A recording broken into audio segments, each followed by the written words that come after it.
Salut les amis. Alors une petite vidéo différente de d'habitude. Elle se situe à une semaine de l'autre. Mais bon, vous allez voir, j'attends un invité, un ami plutôt, un peu de prestige.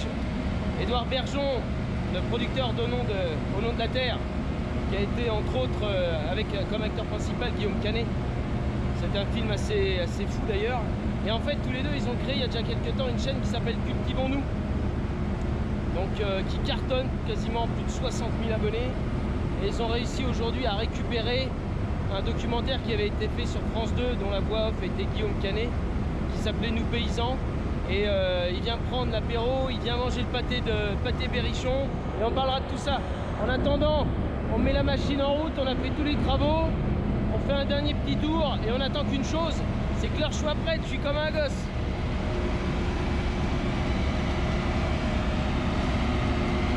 En fait, en regardant justement cette émission là, de Nous Paysans, on a ressorti toutes les photos, parce que ma grand-mère avait gardé toutes les photos qu'elle avait pu avoir. Donc, comme vous savez, on est paysans de génération en génération, alors on a toutes les photos de mariage. J'ai retrouvé les photos de mon arrière-grand-père. Moi j'ai connu que mon arrière-grand-père, mes deux grands-pères je les ai pas connus.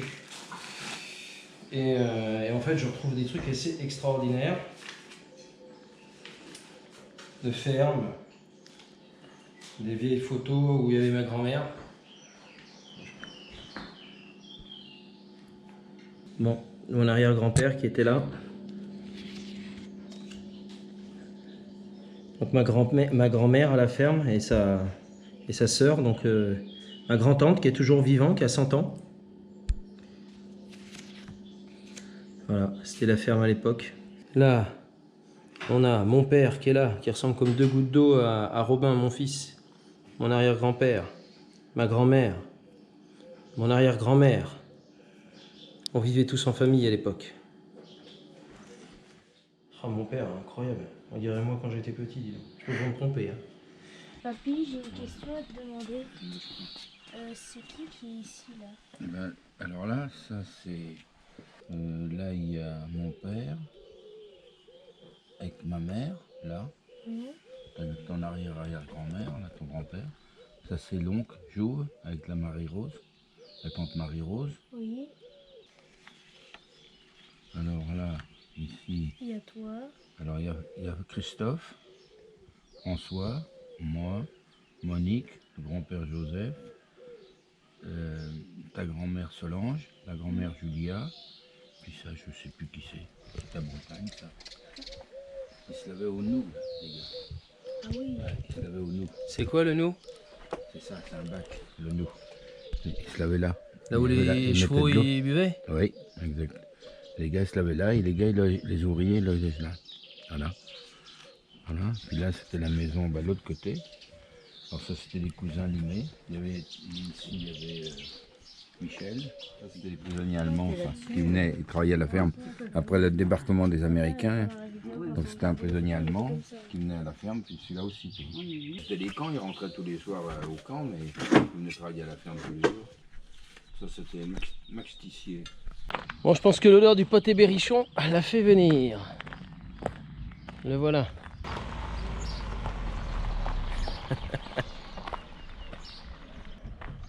Ah, il est déjà avec sa caméra. Ah, t'as ton fan club qui t'attendait. Hein.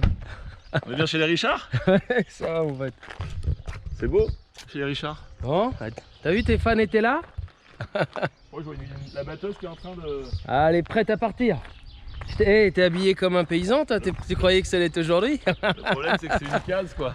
Ça broie la paille. On s'en fout, ça marche. Bon, t'attendais. Donc maman. Maman est là. Bonjour maman.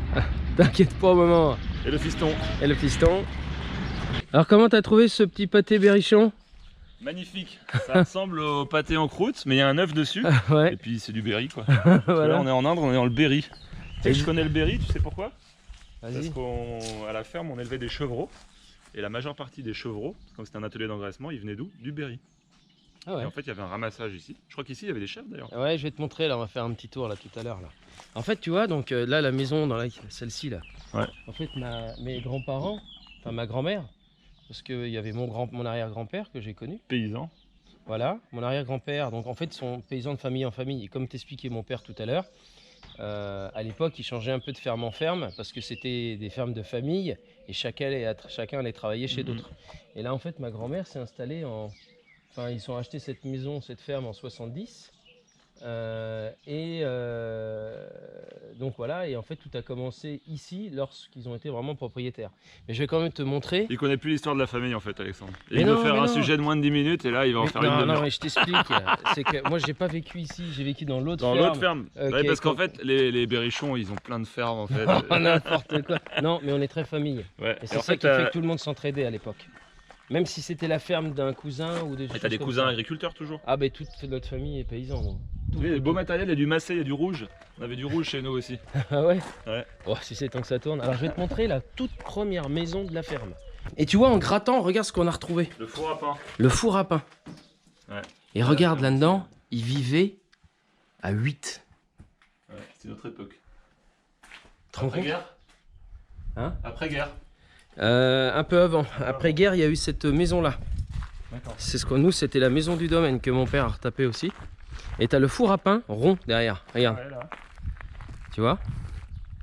Et donc cette maison-là, ma grand-mère, ici, il faisait donc à manger pour tous les ouvriers dans cette maison. Et on faisait le boudin. Il y avait donc parce que chaque ferme avait son jardin avec des jardiniers à l'époque. Et donc ma grand-mère faisait la bouffe ici pour les salariés, etc. Et en fait, il y avait toute une succession, c'est-à-dire qu'il y avait donc les patriarches, les salariés agricoles, il y en avait encore Il y deux ou avait trois, un ordre établi, ouais. les enfants et les femmes près des gazinières. Donc qu'est-ce que tu fais là, Édouard? Je regarde une quasi-hache. Moi j'aimais pas ces moissonneuses parce que nous on est dans une terre d'élevage et elle broie la paille. Non, on a un éleveur qui vient nous la presser. Bon, Mais elle me paraît en bon état, elle est pas toute jeune, non? 2001. 20 ans? Eh ouais, on entretient. Ah, elle est propre. Hein. Mais Écoute- c'est des bonnes machines ça. Ouais. Nous on avait des massés. Ouais. Bah tu les as vus. Ouais, moissonneuse massée. Tu sais que mon père avait une 760 à l'époque. Ah bon, on avait une 760. C'est vrai? Ouais. Oh, c'est bon ça. Bon, et dis donc, raconte-moi un peu là. Qu'est-ce que ça donne, Cultivons-nous là? C'est quand même assez fou. Tu me disais 67 000 en mangeant là? 67 000 abonnés, cultivons-nous.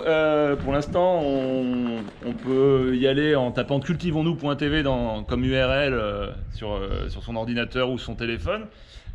Bientôt, c'est-à-dire dès le mois là, de juillet, on pourra l'avoir sur la box d'Orange. Le 2 septembre sur Amazon Prime Video, on pourra voir tous les contenus de Cultivons-nous. Et puis à la rentrée, encore Free, puis Bouygues, puis SFR. Donc en gros, on va pouvoir l'avoir partout. C'est génial parce que ce que je voulais dès le début, c'est qu'on raconte le champ jusqu'à l'assiette. C'est Cultivons-nous, c'est des docs et des contenus sur l'agriculture, mais pas seulement, sur notre assiette, sur la cuisine, sur l'environnement. Parce que tu sais mieux que moi, aussi bien, je sais pas comment, tu es agriculteur. En fait... tout est lié. Et les premiers écolos, c'est qui en fait? Ah ouais, je te confirme bien que c'est nous. Non? C'est vous? Ah, tu es à jour. Mais non, mais on travaille. Voilà, vous travaillez où? Entre le ciel et la terre.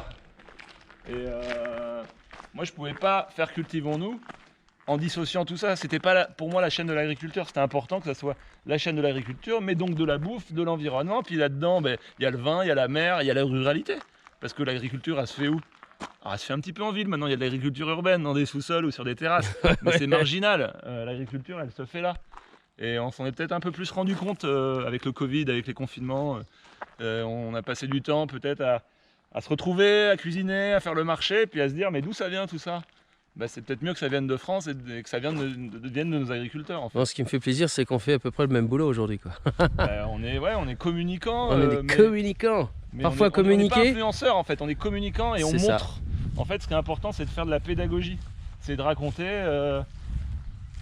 le cycle de la vie, le vivant en fait. Ouais, moi, je suis super heureux de venir ici dans l'Indre et de me retrouver au milieu d'un champ de tournesol.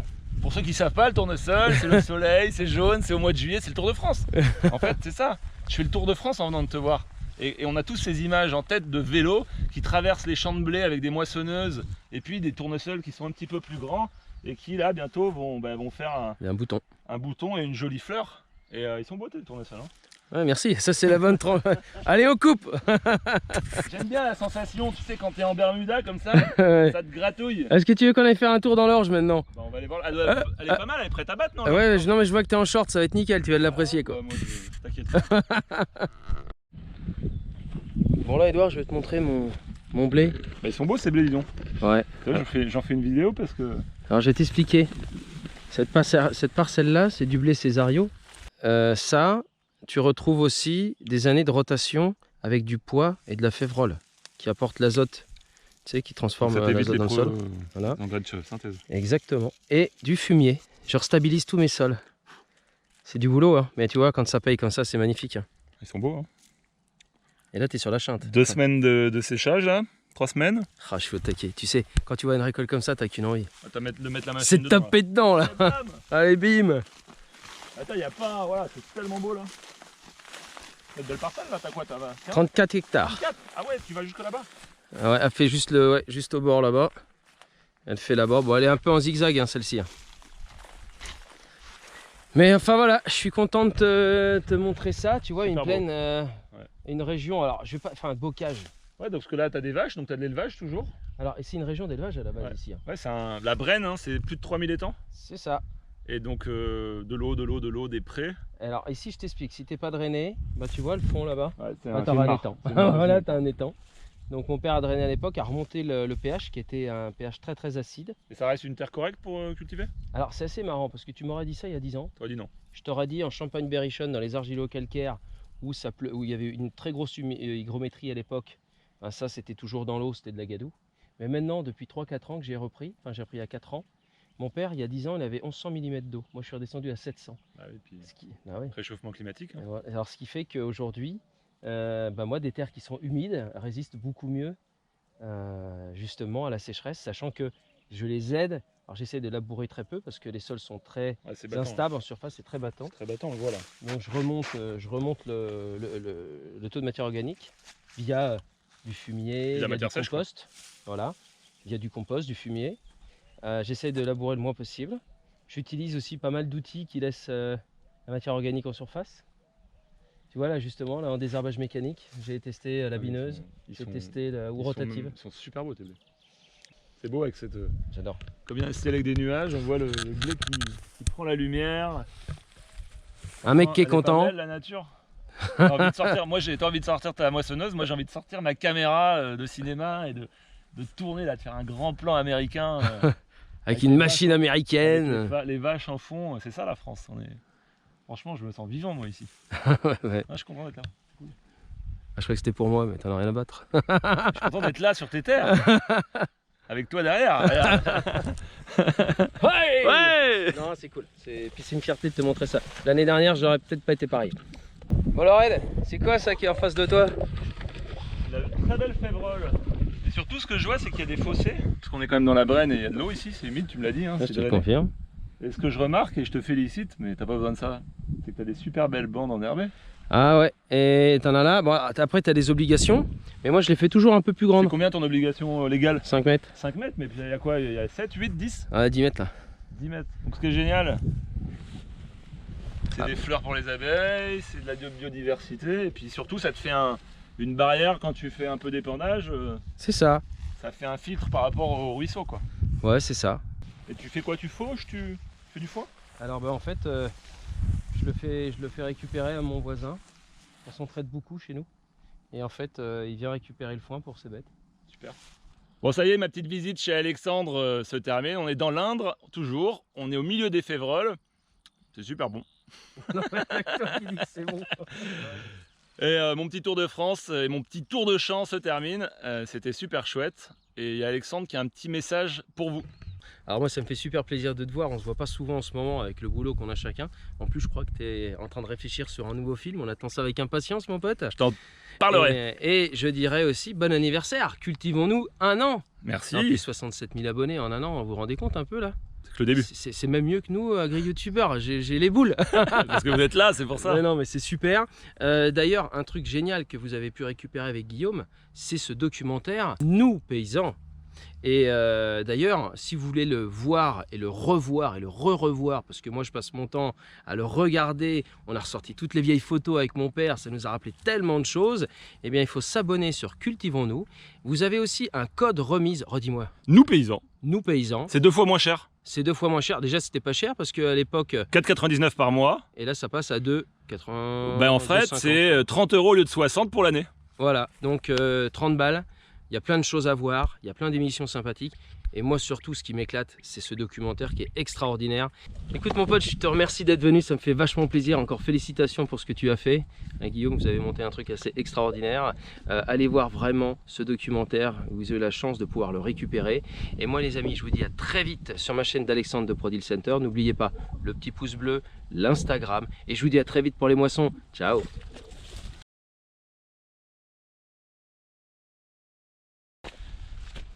Tu veux m'embrasser, c'est ça? C'est ça l'amitié. Nous avons tous dans nos familles un parent qui a été paysan. Dans cette France qui était alors une mosaïque de cultures et de langues réunies par les mêmes rites de la terre. Mais en un siècle, tout a basculé.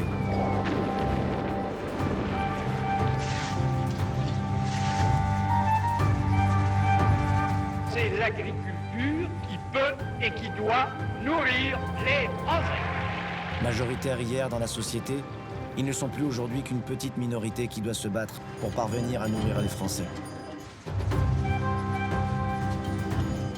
Voici l'histoire de la longue marche des paysans français. Une histoire de la France, de ses hommes et de ses paysages.